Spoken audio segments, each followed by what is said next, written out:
tinggal sedikit. Jadi gini, hidup di dunia ini bukan soal kamu kalah atau menang, bukan negaramu hebat apa tidak, bukan masyarakatmu makmur apa tidak.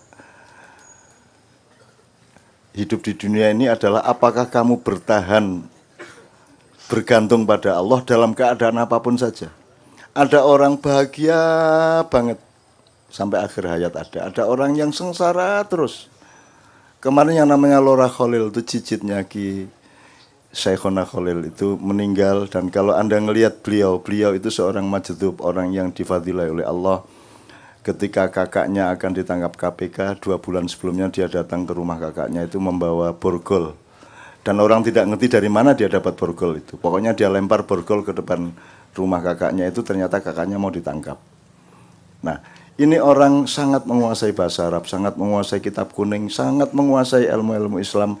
Tapi kalau Anda melihat orangnya, Anda tidak akan percaya, karena dia hanya pakai kato oblong dan kaos kotang dan celana oblong kayak orang di pasar itu. Dan dia tidak sama sekali, dia nyapu, dia cuci, dia sama sekali tidak ada priayinya, tidak ada kiainya, tidak ada. Ya.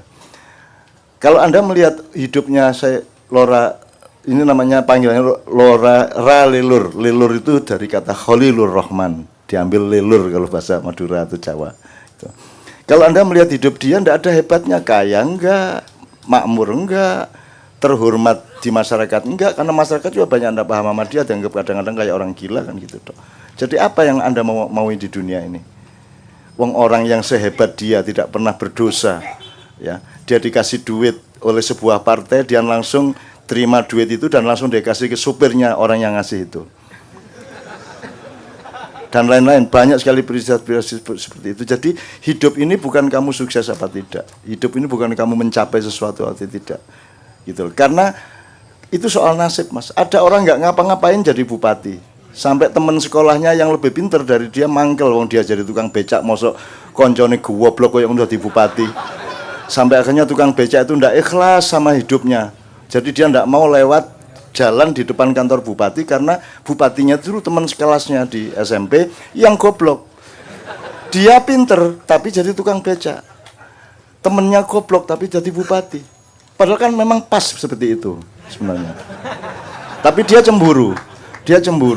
Terus dia tidak ikhlas, akhirnya ya gitu hidupnya manusia, Mas. Anda tidak bisa mengalahkan nasib. Jadi Anda tidak usah peduli sama nasib. Anda berjuang terus, tekun terus, khusyuk terus, tidak habis-habis Anda berjuang. Soal pencapaian itu bonus dari Allah SWT. Saya tidak pernah mencapai apa-apa sampai hari ini. Apa? Saya dapat apa? Di dunia di Indonesia tidak dipercaya oleh siapa-siapa. Hanya saja pas orang kepepet datang ke saya, cuman itu dong. Itu. Dan itu di segala bidang, Mas. Di segala bidang, sampai juga institusi-institusi besar juga datang ke saya kalau pas kepepet seperti itu. Saya kira Fahmi tahu banyak bahan-bahan mengenai itu. Jadi menurut saya sekali lagi, hidup itu bukan Anda mencapai apa tidak, tapi Anda terus berjuang lillahi ta'ala apa tidak.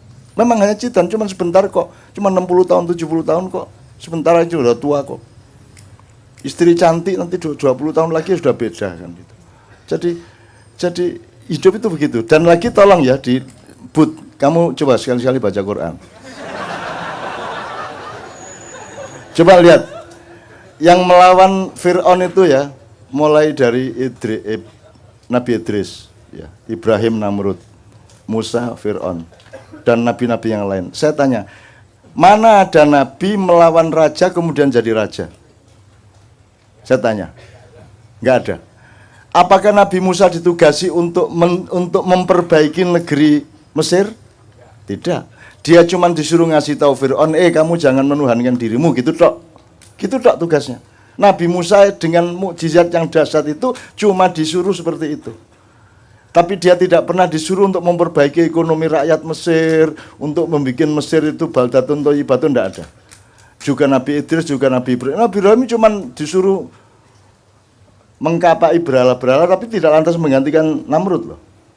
Lah kok Anda nyuruh saya jadi presiden? Saya cuma disuruh ngasih tahu. Itu pun saya nggak ada ayatnya lagi. Kalau Nabi Musa sama Harun kan jelas idhaba, ya. Idhab ila fir'auna innahu tagha. Pergilah kepada Fir'aun katakanlah kasih tahu bahwa dia itu terlalu sombong gitu kan. Itu tak loh tugasnya. Lah saya ini ada ayat kepada saya kok yang langsung wahai ainun idhab ila Jokowi. Tidak ada. Tidak ada. Saya tidak dapat ayat itu dari Allah, saya cuma dapat ayat, bukan ayat, saya dapat petunjuk-petunjuk untuk menyayangi Anda semua dan mempersiapkan Anda semua untuk menciptakan Indonesia baru yang sama sekali tidak seperti sekarang. Dan Anda saya andalkan betul untuk itu, dan Anda didatangkan Allah ke sini. Anda didatangkan Allah, siapa yang nyuruh Allah Anda ke sini ini siapa? Rela seperti ini siapa kalau bukan Tuhan? Saya tidak mampu menarik Anda untuk datang ke sini, apalagi berjam-jam berdiri lagi yang di belakang itu. Mana mungkin saya.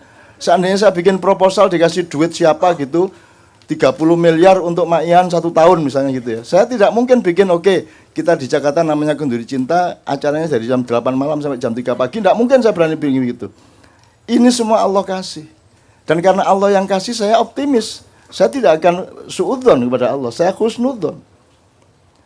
Di sini muncul intelektual-intelektual semua, meskipun Anda tidak punya tiket sebagai intelektual, tapi Anda intelektual. Anda berpikirnya jernih, Anda berpikirnya seimbang, Anda berpikirnya matang. Ya, Budi itu yang cuman tato-tato itu ya, tapi berpikirnya jernih dia, kan gitu. Terkenal dia di YouTube sekarang. Gitu. Gitu ya Mbak ya. Jadi menurut saya terus berjuang, tetapi wa ila rabbika farghab.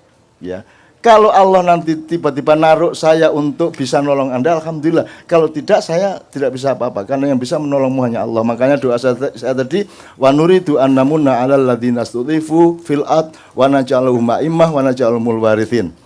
Dan Allah berjanji akan mengangkat orang-orang yang teraniaya hidupnya di muka bumi. Allah akan mewariskan kekuatan dan kekayaannya, dan Allah akan menjadikan mereka pemimpin. Amin ya rabbal alamin. Pemimpin pada level apa terserah Allah, tidak usah dikira-kira. Sama Allah itu pokoknya pasrah aja, menyerah aja. Yang penting Anda berjuang terus, tidak habis-habis. Kalau tidak berhasil, ya tidak berhasil itu aku sudah tahu, tidak berhasil. Tapi kita terus berjuang gitu aja. Itu memang begitu loh. Gimana? Emang saya pernah berhasil? Saya nggak pernah berhasil apa-apa. Budi masih lumayan, preman dia. Saya kan nggak jelas. Gitu ya. Oke, berikutnya.